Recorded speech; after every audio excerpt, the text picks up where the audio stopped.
Well, if they're looking to crush my head, I guess we too should start to look to crush their head. I take it you don't have any intention of kicking the bucket down in these holes either, right? I mean, you've got to think about that kid, right? Huh? What do you mean, kid? Shit. Toka? How is it going, everyone? I hope you guys enjoyed today's latest chapter because I'm here to bring you my review on chapter 130 of Tokyo Ghoul. I love this chapter. This chapter was just so much fun. I love the interactions that we kind of got with Kaneki and Touka, and even having Nishiki drop the ball and revealing that, Touka is with child, and then Kaneki slowly coming to the realization that, oh shit, he's about to be a dad. So I love those segments of this chapter, but then also leaning more towards the darker parts, kind of like where the plot is moving forward, especially with Touka now finding Yoriko's report and realizing that she's about to be executed. There's a lot of possibilities just to talk in that section of itself, because what is Touka gonna do? What is she gonna do now that she has this information? Will she go in harm's way? Will she actually go to Kaneki, knowing that she's pregnant and she can't do much, because if she puts herself in harm's way, she's gonna put the child's life in danger as well. So there's a lot to talk about with that section as well. But I also want to talk about the other sections that kind of went down in this chapter. So starting off at the very beginning of this chapter, we have Papa Kuriowa and also Bunjin, talking with Urie. So let's dive into those sections right off the bat, because Papa Kuriowa interests me very heavily right now, because him talking with Furuta, he doesn't say one word to Furuta at all in this one page that he appears in. He just kind of gets the rundown of what happened to his son and what's going to be happening to his daughter-in-law with Yoriko. And Furuta basically lays it down, and it's like, there's going to be some punishments right now for your son, but also for his wife as well. But it's the last panel on that page of Kuriowa staring out the glass window just at the city landscape, and it has me wondering, what is he thinking right there? Is he thinking about defecting from the CCG? Because he is a veteran of the CCG. He's been a part of this organization for a very, very long time. And with it being under new management with Furuta, he's probably noticing that CCG is kind of going downhill right now. And I am starting to wonder is if him and his son Bunjin, do they have thoughts of defecting from the CCG, possibly changing sides and maybe joining GOAT and also with Kaneki? These are just speculations right now, but this last panel of him staring out, it kind of raises some questions in your mind. It's like, what is going on with Kuriowa? Where is his mind at? And where does he see himself moving down the road in future chapters? So I think that Papa Kuriowa is definitely a character we should be on the lookout for, because something big, I have a feeling, is going to be happening with this family, especially with the fact that Yoriko is on the chopping block right now. But this next section of Urie talking with Bunjin, I find very, very interesting, because Urie and Bunjin have kind of been rivals ever since the beginning of Ri, and just getting to see Urie just talking with Bunjin in his cell, I'm just starting to wonder, it's like, where is Urie and Bunjin's head at right now with this overall situation? And I know that right now a lot of people are happy with the fact that Bunjin slocked Mutsuki right in the face, like gave her a nice big punch to the face. I still like her as a character, but I am still happy with the fact that Bunjin stood up for his woman, stood up for his wife, and realized all of that was going on around them with this whole prosecution was complete bullshit, and saw Mutsuki smiling and laughing and just decided, you know what? Punch her right in the face.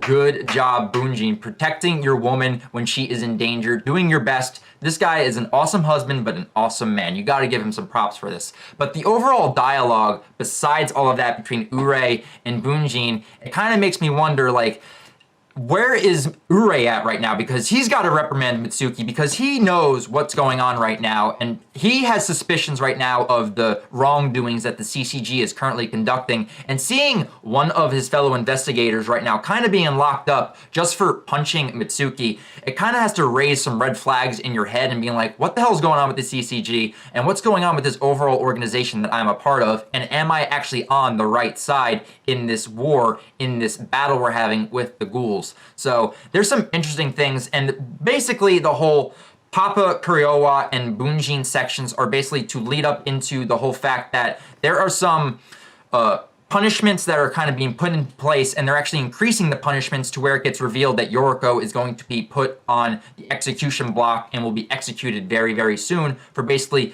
like basically harboring and also holding back information that her best friend growing up was in fact a ghoul, even though Yoriko kind of had really no idea, even though it was kind of just blatantly right in front of her. So you gotta feel bad for Yoriko throughout this entire ordeal. But I love this next section. Oh, I just gotta look at it real quick because it's Kaneki and Nishiki, you know, just having this conversation going back and forth, and the fact that Nishiki drops the ball right in front of Kaneki. And I love on page 9, just go to page 9, that one panel of just his glasses glazed over, and he realizes once he said, I mean, you gotta think about that kid, right? As soon as he realized that Kaneki did not know that Toka was with child, like he realized, oh, I messed up big time right now, because Kaneki starts flipping out, and I feel so bad for Nishiki because he kind of let the ball slip right here, and the only reason he knows is because Toka told him to go out and get a burger for her, and he is smart enough too to put 2 and 2 together to realize, oh, she's eating human food because right now she's carrying Kaneki's child. And I love the panel of Kaneki running down the hall once he's done talking with Nishiki, just screaming Toka's name. It is probably one of the funniest moments I have seen recently within Tokyo Ghoul Re. Like, this is honestly hilarious. And the fact that, oh man, sorry. The panel too of Toka just lying on the bed, having her butt raised, like that is a nice ass panel, no pun intended. But having Kaneki come to the realization slowly through this whole conversation he's having with Toka is very, very interesting because Kaneki is a smart character and he is just kind of very dense at this very moment because I don't think he wants to even believe that he got Toka pregnant. And another thing to point out even before I move on to the cute moments between Kaneki and Toka does realize right now that Kaneki is looking very worse for wear right now. Like the dialogue on page 10 where she says, "Me, look at yourself. You could go shopping with those bags under your eyes and they're bloodshot." So even Toka is realizing that Kaneki's health and overall appearance is starting to deteriorate. We don't know if this is from a condition he has right now, like if he's slowly getting sick from something or if he's not eating properly. I mean, we know he's not eating properly because he's unable to heal his arms properly as well. But you also got to think too, he is leading an organization of ghouls. He is the messiah of ghouls right now. That's a lot of a burden to bear just on one person alone. But also he's on this search for this legendary one-eyed ghoul, and he probably stays up night after night, probably getting little sleep whatsoever on his research and looking for this ghoul to help him in this battle against CCG. It's gonna take a toll on his body, and it is definitely showing. And I've noticed this like chapter after chapter, because even last chapter I noticed that his eye looked like it was bleeding. And even one of you guys pointed this out as well, and I have noticed this too. The end cards on every chapter, his face, like Kaneki's picture, is changing ever so slightly from chapter to chapter. And I know that like it changed from Heisei to Kaneki, but there's also dark spots and just like weird, it could be possibly from the scanlations, like that is a huge possibility. But if you do take a look at past chapters, every time you see Kaneki's face in that end card, it shows up differently, like it's blacked out, it looks like he's kind of deteriorating. It's just something to notice and you guys should actually look at. Go back to past chapters, just look at those end card panels and just see if you guys notice like a considerable trend going on with the pictures, because they look slightly different from chapter to chapter. So moving on from that, this is where the cute moments kind of start between Kaneki and Toka. I love this panel on page 11 of just Toka basically resting up against Kaneki's shoulder, and what she says next had me crack up laughing, because like I'm like, Toka, you are a good woman. She's just like, want to do it? Right here, right now. I'm just like, wow, Toka, you do not mess around. You are blunt. Like, Kaneki is a very lucky man right now to actually have someone in his life that loves him so much and is just like, you know what? We're here together right now. Let's just have some fun. Let's do it. So, good job, Kaneki. You found the perfect woman, and I love Toka. This just makes me love Toka even more. So, I love this dialogue that just goes back and forth between them. It's just so good. But then Toka dropping these subtle hints about her, you know, my legs cramp up a lot when he's asking her about her health and her body. And she's saying like, oh, well, my hair has been a little dry. And yet these are all conditions basically and side effects of someone being pregnant. And right now, Kaneki isn't picking up on the signs, like he is just very dense right now, and even Toka says like, you're thicker than pea soup as she's pushing him out the door. But as he's about to leave, he notices the calendar in her room that she's got all these dates lined up with, and the month of December is basically, you know, circled. There's all these calculations, and Kaneki asks her, it's like, is there something you're looking forward to in December? Because we do know that Kaneki's actual birthday is December 20th.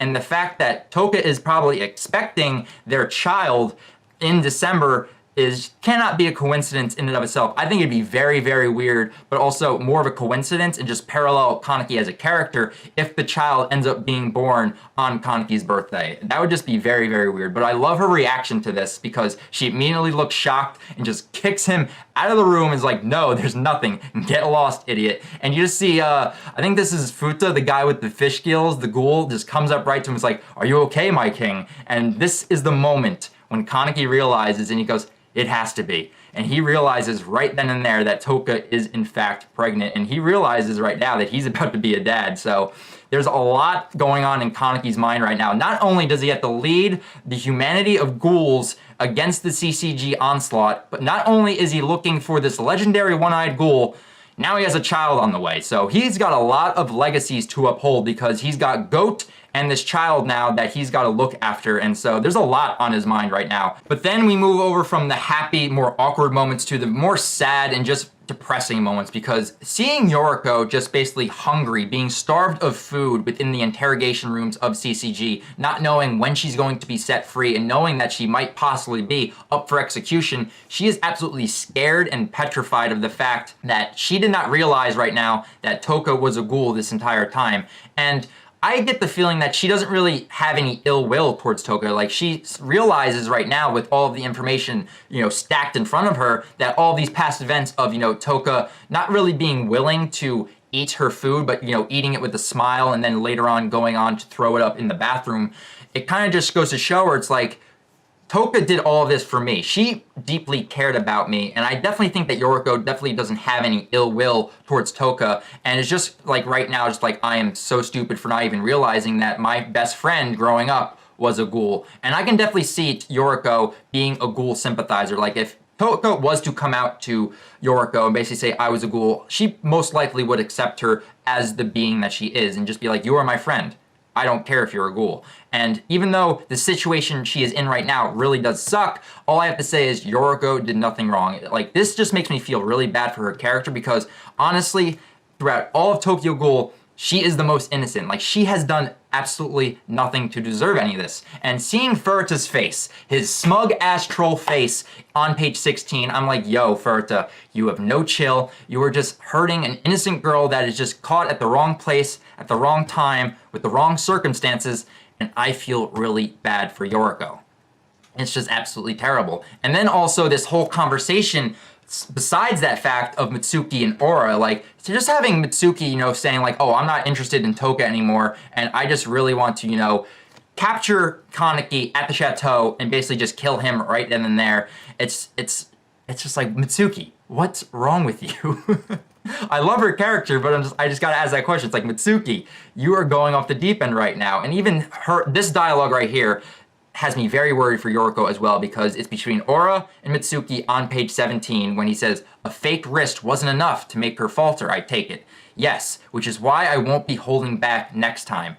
Does that mean she's actually gonna cut off Yoriko's hand this time and just like dangle it in front of Toka and Kaneki? We have no idea what Mutsuki has planned right now. And her saying like this line right here on the next page, he'll just come face me himself, and if that happens, he will meet his end. So odds are we already knew that that letter that Kaneki ended up burning and not reading, we knew that that was a big ass lie that Mutsuki was saying, like, oh, if you meet me at the chateau, I want to help you, I want to join you. Complete bullcrap, but just seeing this right here, you know that with this information that we kind of get with the last panel of Toka finally finding the documents of Yoriko's case, of her being executed, there's a lot of possibilities right now of where this story is going to go moving forward, because with Toka being pregnant, she has a lot of options right now that we can see her going in, because Toka right now could stay, talk to Kaneki, say, why were you hiding this? I'm mad at you right now, but we have to go save my friend. Can you do this for me? Ends up staying behind and sends Kaneki to go rescue her friend. That is a possibility. Or another one is she can just be mad at Kaneki, tell him about this, saying like, we're gonna go rescue her right now, and both her and Kaneki end up going, which I really hope that isn't the case.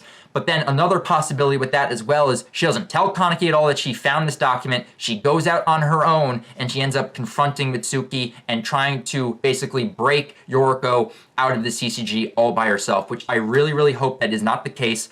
Touka has grown and has matured as a character a lot, and sure, she still is very quick-tempered sometimes, but I am hoping that now that she is carrying a child and she has to worry about this child's safety, that she will be smart and think this situation through to where she actually doesn't go in a guns a-blazing, having no plan whatsoever, and actually just having Kaneki do this favor for her. Because that is the best scenario right now, to where Touka can remain safe and, you know, so can the child, but Kaneki can risk his life trying to save her best friend. And I'm really hoping that's the case. And Touka, I am really hoping she doesn't do something really, really stupid and just put herself in harm's way to where either she dies or ends up having a miscarriage and the child ends up dying. So there is just so many possibilities right now. I definitely want to hear your guys' thoughts on this chapter in and of itself. What do you think are the possibilities right now with Touka as a character moving forward now that she has this information that Yoriko is about to be executed? Because right now, I think we probably have about a week within Tokyo Ghoul's timeline